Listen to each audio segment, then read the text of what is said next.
Assalamualaikum warahmatullahi wabarakatuh. Perkenalkan, saya Rizky Inta Maulidia dengan NIM 242101060024. Pada kesempatan kali ini, saya dari kelompok 13 akan mempresentasikan materi mengenai hal, tamyiz, dan munada. Baik, yang pertama adalah hal. Hal adalah isim yang dibaca nasab yang menjelaskan keadaan sohib al-hal. Contoh, Ja'a Muhammadun rakiban, artinya Muhammad telah datang dalam keadaan berkendara. Lafaz rakiban disebut sebagai hal karena merupakan isim yang dibaca nasab dan menjelaskan keadaan dari sohib al-hal, yaitu lafaz Muhammadun. Hal harus terbuat dari isim nakirah dan juga isim sifat, isim fa'il, isim maf'ul, ataupun isim sifat musyabbahah bil ismi al-fa'il. Sedangkan persyaratan dari sohib al-hal adalah harus terbuat dari isim ma'rifat. Antara hal dan sohib al-hal harus sesuai dari segi A. Mufrad tasniyah jamak, B. Mudzakkar dan mu'annas. Contoh, Ja'a Muhammadun rakiban. Sohib al-hal dan hal sama-sama mufrad mudzakkar.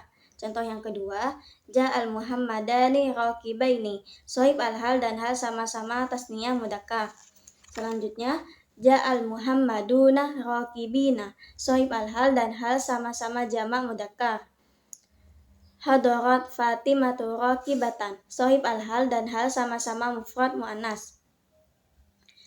Hadarat al-Fatimatani rakibataini. Sohib al-hal dan hal sama-sama tasniyah mu'annas. Selanjutnya, Hadarat al-Fatimatu rakibatin. Sohib al-hal dan hal sama-sama jamak mu'annas. Hal dibagi menjadi dua, yaitu hal mufrad dan hal al-jumlah. Yang pertama adalah hal mufrad. Hal mufrad adalah hal yang terbentuk dari isim sifat bukan dari jumlah. Contoh, Ja'a Muhammadun rakiban. Artinya Muhammad telah datang dalam keadaan berkendaraan. Yang kedua adalah hal al-jumlah. Hal al-jumlah adalah jumlah, baik ismiyah atau fi'liyah yang jatuh setelah isim ma'rifat. Contoh, Ja'a rajulu yarkabus sayyarah. Artinya orang laki-laki itu telah datang dalam keadaan mengendarai mobil. Selanjutnya, robit dalam hal. Robit ialah sesuatu yang menghubungkan antara hal dengan sohib al-hal. Istilah robit akan muncul dalam konteks pembahasan hal jumlah dan tidak akan muncul dalam pembahasan hal mufrad. Robit yang ada dalam bab hal bisa berbentuk yang pertama wawu haliyah. Contoh, jitu walam tatlu isyamsu. Artinya, saya datang sedangkan matahari belum terbit. Yang kedua, isim domir. Contoh, Ja'a rajuluh yarkabus sayyarah. Artinya, orang laki-laki itu telah datang dalam keadaan mengendarai mobil. Yang ketiga, gabungan dari keduanya, dari isim domir dan wawu haliyah. Contoh, Ja'a aliyun wa wajhuhu mutahallilun. Artinya, Ali telah datang sedangkan wajahnya kelihatan berseri-seri. Selanjutnya adalah tamyiz. Tamyiz adalah isim yang dibaca nasab yang menjelaskan benda yang masih bersifat samar. Kesamaran atau ketidakjelasan itu muncul karena banyaknya alternatif yang bisa masuk. Contoh, ishtaraitu ishrina kitaban. Artinya, saya telah membeli 20 kitab. Lafaz kitaban disebut sebagai tamyiz karena merupakan isim yang dibaca nasab dan menjelaskan benda yang masih bersifat samar. Baik, selanjutnya persyaratan dan letak tamyiz. Syarat tamyiz adalah harus berupa isim nakirah. Pada umumnya, tamyiz jatuh setelah isim adat atau isim yang menunjukkan bilangan, dan isim tafdil atau isim yang memiliki arti paling atau lebih. Yang pertama, jatuh setelah isim adat. Contoh, ishtaraitu ishrina kitaban. Artinya, saya telah membeli 20 kitab. Yang kedua, jatuh setelah isim tafdil. Contoh, ana aksaru minkah malan. Artinya, saya lebih banyak daripada kamu hartanya. Baik, materi selanjutnya adalah munada. Munada adalah isim yang dibaca nasab yang jatuh setelah huruf nida atau panggilan. Di antara yang termasuk huruf nida adalah ya. Contoh, ya Rasulullah. Artinya, wahai Rasulullah.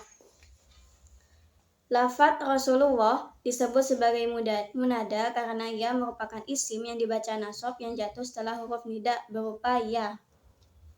Munada terbagi menjadi 5 bagian, yaitu yang pertama, munada mufrad alam atau mufrad ma'rifah, yang kedua, munada nakirah maksudah, yang ketiga, munada nakirah ghairu maksudah, yang keempat, munada mudhof, yang kelima, munada syibhu al-mudhof.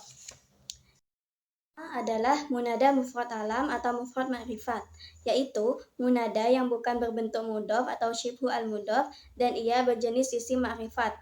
Hukum munada mufrad alam atau mufrad ma'rifat adalah mabni, yaitu mabniun ala ma yurfa'u bih, dimabnikan sesuai dengan tanda rafa'nya. Contoh, ya Muhammad artinya wahai Muhammad.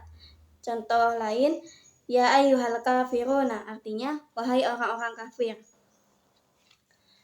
Selanjutnya, munada nakirah maksudah, yaitu munada yang terbuat dari isim nakirah. Akan tetapi, yang dimaksud dari isim nakirah tersebut sudah khusus atau sudah tertuju pada objek tertentu.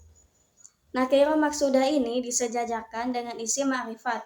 Hukum munada nakirah maksudah adalah sama persis dengan munada mufrad alam atau mufrad ma'rifat, yaitu mabniun ala ma yurfa'u bih, dimabnikan sesuai dengan tanda rafa'nya. Contoh, ya rajul artinya wahai orang laki-laki.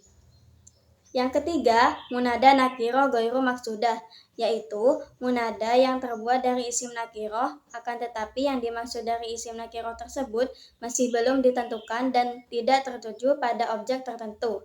Hukum munada nakirah ghairu maksudah adalah mu'rab. Contoh, ya rajulan artinya wahai orang laki-laki. Yang keempat, munada mudhof, yaitu munada yang terbentuk dari susunan idhofah. Hukum munada mudhof adalah mu'rab. Contoh, ya thalibal ilmi, artinya wahai pencari ilmu. Yang kelima, munada syibhu al-mudhof, yaitu munada yang diserupakan dengan mudhof. Maksudnya, munada ini tersusun dari gabungan kata di mana antara yang satu dengan yang lain saling berkaitan, sebagaimana terkaitnya mudhof dan mudhof ilaih dalam susunan idhofah. Hukum munada syibhu al-mudhof adalah mu'rab. Contoh, ya thaliban ilman, artinya wahai pencari ilmu. Baik, mungkin cukup sekian dari saya. Untuk materi selanjutnya akan disampaikan oleh rekan saya. Sekian, wassalamualaikum warahmatullahi wabarakatuh.